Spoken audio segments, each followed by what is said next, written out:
Good morning, students. We are doing history of 11th standard, theme second, writing and city life. Today we will read a trading town in a pastoral zone. This is on 41 page and video 10.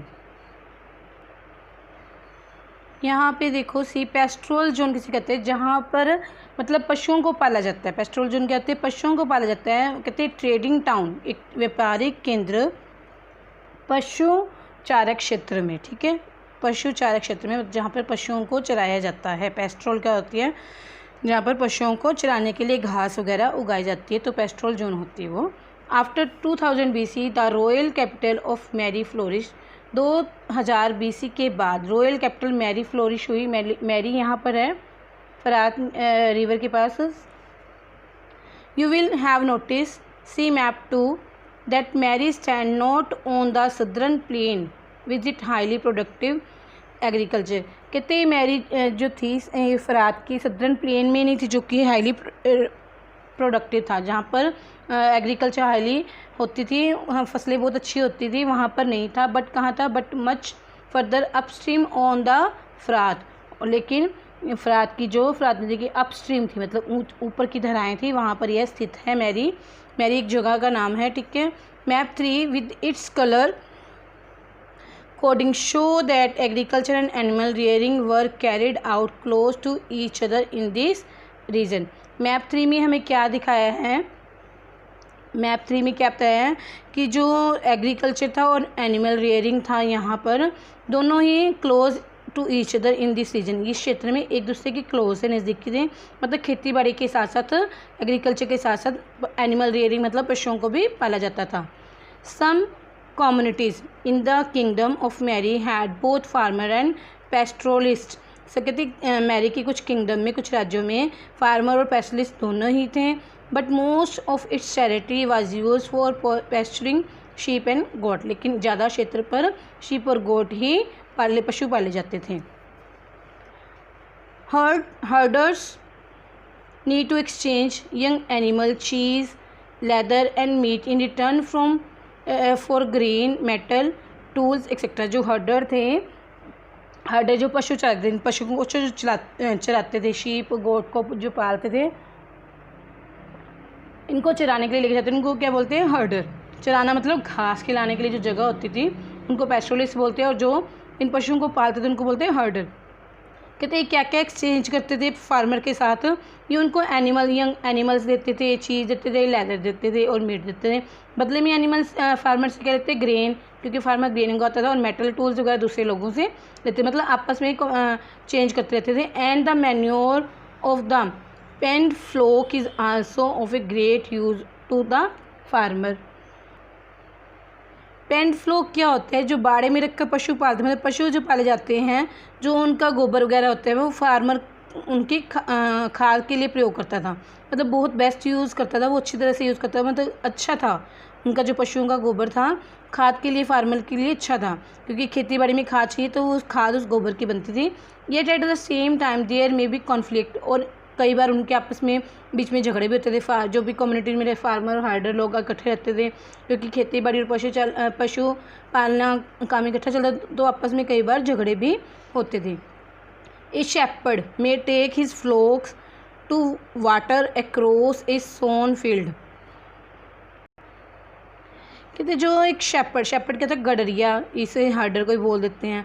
Shepherd जो भेड़ बकरियाँ चराने वाला होता है, कहते कई बार जब अपनी फ्लोक्स को, मतलब अपनी भेड़ बकरियों के झुंड को जब पानी पिलाने लेके जाता था, तो वह सोन फील्ड मतलब फार्मर के जो बोए हुए खेत होते थे वहाँ ले जाता था उन्हें, to the ruin the crop. और फिर उसके भेड़ बकरियाँ उस खेत में जाकर उसकी जो फसलें थी खराब, किसानों की फसलें ख़राब कर देती थी। इससे क्या झगड़ा शुरू होता था, फिर उन कन्फ्लिक्ट का मतलब है झगड़ा शुरू होता था फिर उनके बीच में।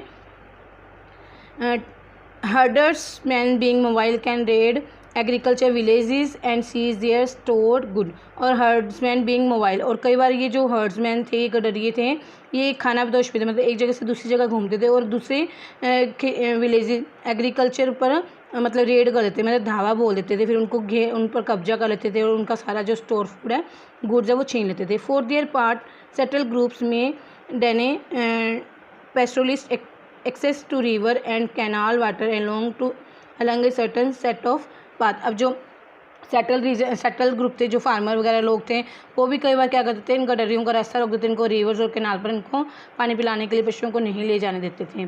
Through Mesopotamia history, nomadic communities of the western desert filtered into the prosperous agriculture heartland। कहते मेसोपोटामिया की जब हम हिस्ट्री पढ़ते हैं तो हमें पता लगता है कि जो नोमैडिक कम्युनिटीज़ थी, जो नोमैडिक जो मतलब एक स्थान से दूसरे स्थान पर घूमते थे, ऐसे समुदाय जो थे वेस्टर्न डेजर्ट से आते, क्योंकि डेजर्ट में कुछ खाने पीने को नहीं होता, डेजर्ट से आकर वो जो प्रोस्परस एग्रीकल्चर हार्टलैंड थी, जहाँ पर खेती बाड़ी बहुत समृद्धि थी, प्रोस्परस का मतलब समृद्धि, वहाँ पर आकर रहते थे। Shepherd would bring their flock into the sown area in the summer, और शेपर्ड फिर बोए हुए जगह पर अपने समर में अपने भेड़ बकरियों के फ्लोक्स मतलब झुंड को ले आता था। Such group would come in as herders, harvester labour और हर्डर सोल्जर्स। यहाँ पे हमें बताया कि नोमैडिक कम्युनिटीज़, नोमैडिक कम्युनिटीज़ में कौन कौन से लोग थे कि जो हर्डर थे, जो गडरिये लोग थे, हार्वेस्टर लेबर जो फसलों को काटने वाले मजदूर वगैरह होते थे, और हायर्ड सोल्जर, और जिनको भाड़े पे सैनिक रखा होता है वो लोग होते थे। Occasionally become prosperous and settle down, और जब वह यहाँ पर आते थे कई बार ज़्यादा मेहनत करके ज़्यादा पैसा कमा लेते, प्रोस्पर मतलब समृद्ध हो जाते, तो वह वहीं पे ही रहना शुरू कर देते थे।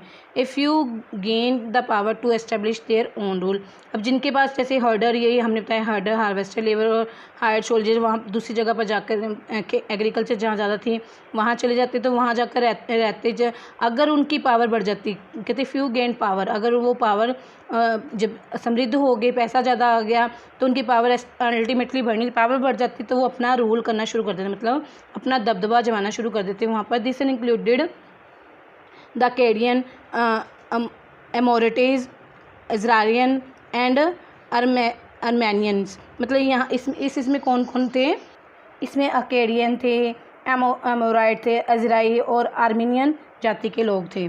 ठीक है। The king of Mari were Amorites whose dress different from that of the original inhabitants. कहते जो मैरी का जो किंग था वो है एमोराइट्स था, इसलिए उसकी ड्रेस जो थोड़ी डिफरेंट थी, जो वहाँ पर ओरिजिनल इनहेबिटेंट रहते, जो मैरी पर जो ओरिजिनली लोग रहते थे उनकी ड्रेस से डिफरेंट थी, क्योंकि वो एमोराइट्स जाति का था, वो वहाँ पर बाद में आकर बसे थे। And who respected not only the gods of Mesopotamia but also raise a temple of Mari for Dagan. उसने खाली मेसोपोटामिया के गॉड्स के ही मंदिर नहीं बनाए, उसने मैरी का देवता जो डैगन था उसका भी टेम्पल वहाँ पे बनाया। गॉड ऑफ द स्टेपी, जो मैरी का गॉड था डैगन जो था गॉड ऑफ स्टेप। स्टेपी क्या होते हैं, स्टेप क्या होते हैं, फसल का नाम है, फसलें होती है, ये खड़ी फसलें होती हैं, तो इसका देवता था डैगन, तो उसके भी मंदिर वहाँ उन्होंने बनाए। Mesopotamian society and culture were thus open to different people and culture. जो मेसोपोटामियन सोसाइटी और कल्चर थी वो दूसरे लोगों के से थोड़ी open to different people and culture, दूसरे लोगों के लिए भी ओपन थी, मतलब मेसोपोटामिक सोसाइटी में मिलजुल कर लोग रहते थे। And the vitality of the civilisation was perhaps due to this इंटरमिक्सचर।